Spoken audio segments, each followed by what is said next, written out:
வீத லீடர்ஸ் இயக்கத்தின் எங்கள் அண்ணாமலையாரின் மிக விரைவில் 50 லட்சம் உறுப்பினர் சேர்க்க வேண்டும் என்ற உரிய எண்ணத்தில் சேர வேண்டும்.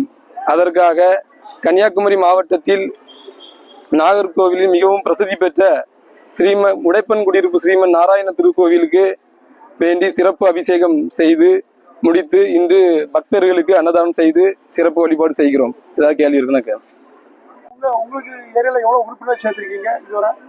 இல்ல, இதுவரைக்கும் நாங்க கிட்டத்தட்ட ஒரு எனக்கு வார்டுக்குள்ள மட்டுமே நான் 600 உறுப்பினர் நான் இதுவரைக்கும் சேர்த்திருக்கிறேன்.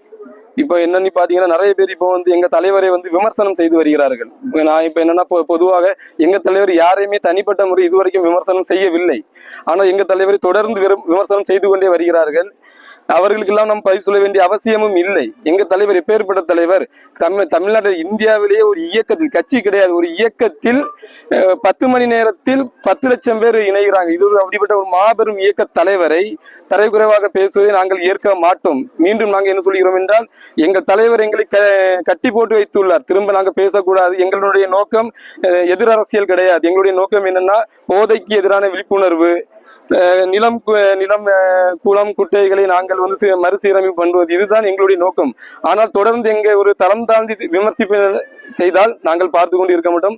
கண்டிப்பாக நாங்கள் எதிர்வினை ஆற்றுவோம். அதை நாங்கள் இது பண்ணிடுவோம். ஆமா, கண்டிப்பா ஜாதி மதத்துக்கு அப்பாற்பட்டு நாங்கள் எங்களுடைய கட்சி இயங்கி கொண்டிருக்கோம். எங்களுடைய இயக்கம் இயங்கி கொண்டிருக்கிறது. நல்ல வரவேற்பு. எல்லாருமே வாலண்டியர் சேவை நிறைய பேர் நம்மகிட்ட சேர்றாங்க. எந்த ஒரு இதுவுமே இல்லை. நம்ம எல்லா இடமே நல்ல வரவேற்பு இருக்கு. இப்ப இந்த கோயில் எடுத்துட்டீங்கன்னா 3 கட்டோடு வெளியே இருக்குது. எல்லாமே வாலண்டியர்ஸ் தான் சேர்ந்துட்டு இருக்கிறாங்க.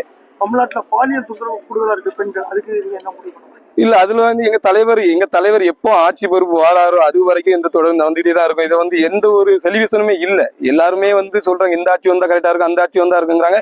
எதுவுமே இது தெளிவு இல்லாம இருக்கு. எங்க தலைவர் வந்தா மட்டும்தான் இது ஒரு முடிவுரை கட்ட முடியும்.